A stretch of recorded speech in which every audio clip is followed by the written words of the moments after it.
पास भी चलेंगे, लेकिन जो दूसरी बड़ी खबर का हम जिक्र कर रहे थे आपके सामने, अब जरा उस पर हम बढ़ते हैं।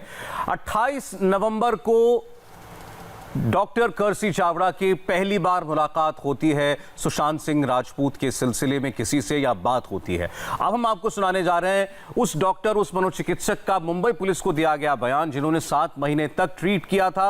और हमने कल आपको इनका बिहार पुलिस को दिया गया बयान दिखाया था, आज ये मुंबई पुलिस को दिया गया बयान है।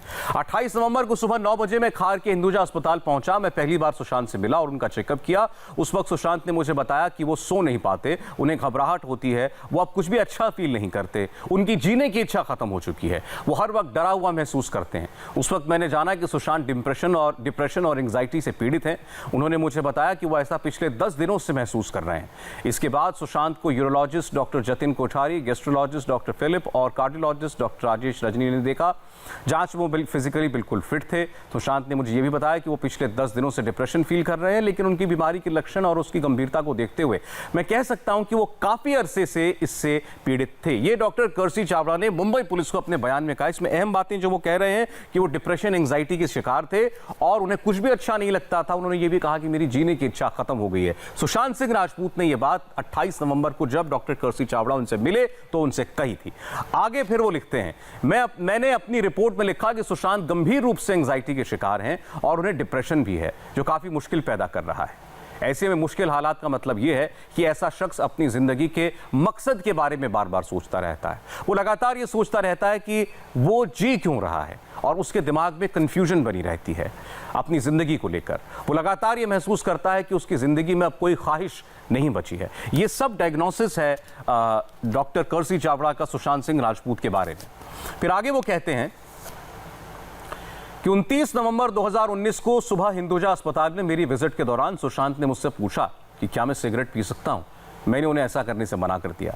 इसके बाद मैं लगातार सुशांत को देखने अस्पताल जाता रहा। 30 नवंबर 2019 को करीब दोपहर 12 बजे मुझे पता चला कि सुशांत फौरन डिस्चार्ज होकर घर जाना चाहते हैं। मैंने अस्पताल के स्टाफ से बात की। सुशांत ने मुझसे वादा किया कि वो वक्त पर दवाएं लेंगे। इसके बाद उन्हें उनकी मर्जी से डिस्चार्ज कर दिया गया। इस वक्त उन्हें डिस्चार्ज किया गया, उनके साथ उनकी गर्लफ्रेंड रिया चक्रवर्ती भी मौजूद थी। तो नवंबर महीने में उनकी जो भी बात हुई वो डॉक्टर कर्सी चावड़ा ने बता दी। अब 1 दिसंबर 2019 से वो फिर शुरुआत करते हैं। 1 दिसंबर 2019 को सुबह करीब 10 बजे रिया ने मुझे व्हाट्सएप पर मैसेज किया और सुशांत की रेगुलर चेकअप के लिए प्राइम रोज अपार्टमेंट के अपने घर पर बुलाया, रिया के घर पर। तो उनके रेगुलर चेकअप के लिए मैं वहां गया।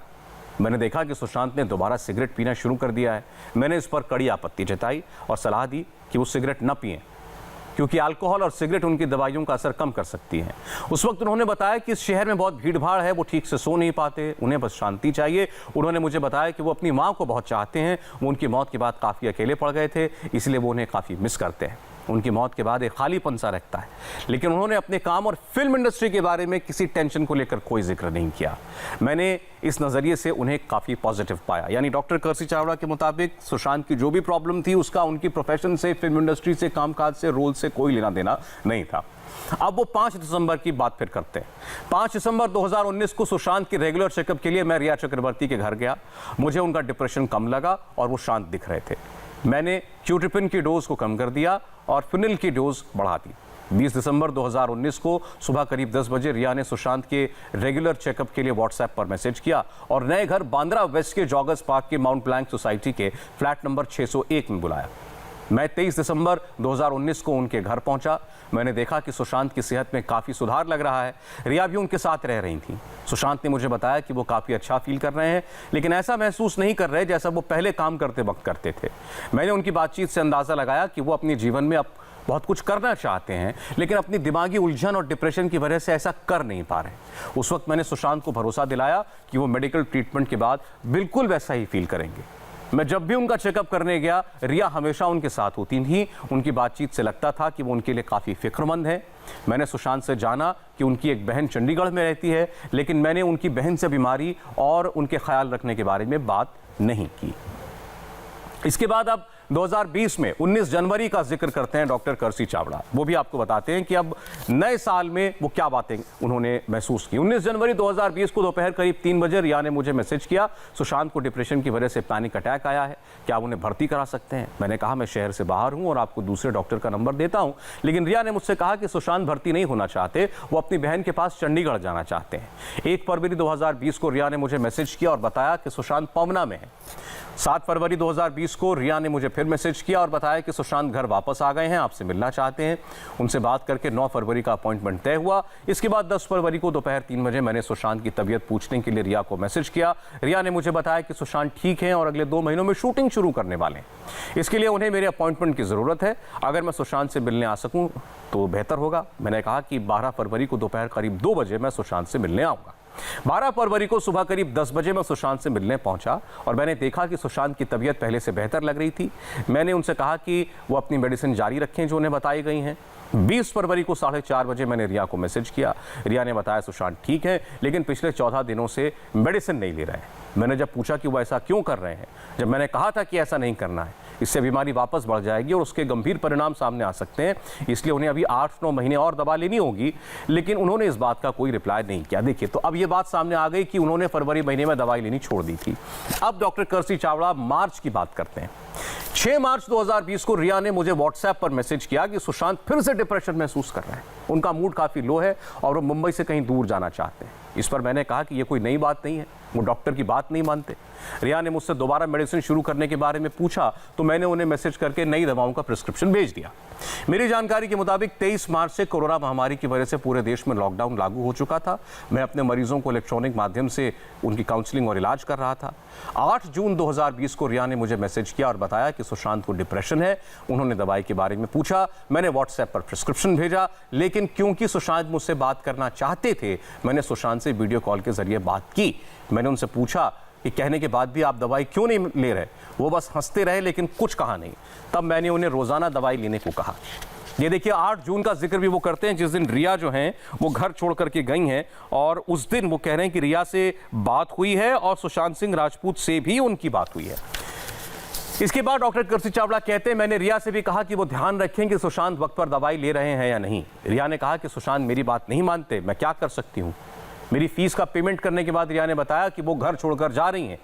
सुशांत की बहन आने वाली है, अब वही उनकी देखभाल के बारे में फैसला करेंगी। 14 जून 2020 की दोपहर में मुझे टीवी न्यूज से पता चला कि सुशांत ने अपने घर में खुदकुशी कर ली है। तो इसमें एक नई बात सामने आई और ये बहुत महत्वपूर्ण बात है कि 8 जून को रिया ने व्हाट्सएप पर मैसेज करके सुशांत के बारे में डॉक्टर कर्सी चावड़ा को ये बताया कि वो फिर से डिप्रेशन महसूस कर रहे हैं। इस पर डॉक्टर कर्सी चावड़ा ने वीडियो कॉल पर सुशांत सिंह से बात की और ये भी उनसे कहा कि वो दवाई क्यों नहीं ले रहे, उनको दवाई लेनी चाहिए। इसके बाद रिया ने बताया कि वो घर छोड़कर जा रही हैं, सुशांत उनकी बात नहीं मानते हैं और सुशांत की बहन आ गई हैं और वही उनका आप ख्याल रखेंगे। राजेश, ये बिल्कुल नई बात सामने आई है। रिया चक्रवर्ती जिस दिन घर छोड़कर गई उस दिन अपने मनोचिकित्सक से सुशांत सिंह राजपूत ने बात की थी, लेकिन यह साफ नहीं है कि उस दिन डॉक्टर कर्सी ने जो दवाएं सुशांत को लेने को कहा था वो उसके बाद वो दवाएं ले रहे थे या नहीं ले रहे थे। बिल्कुल, देखिए, कई सारी चीज़ें जो हैं वो कर्सी चावड़ा के मुंबई पुलिस को दिए गए बयान से साफ होती हैं। सबसे बड़ी बात है कि 3-4 डॉक्टर्स का घालमेल है। उस दिन सूजन वॉकर का भी अपॉइंटमेंट लिया गया था, कर्सी चावड़ा से भी बात हुई है।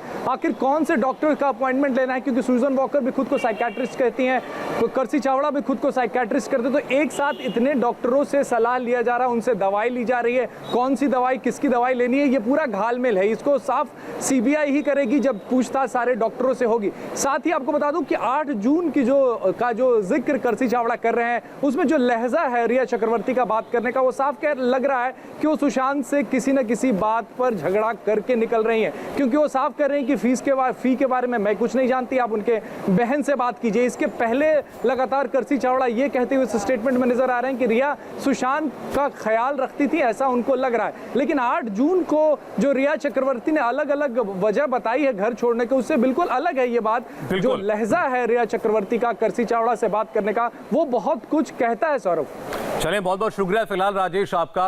तो ये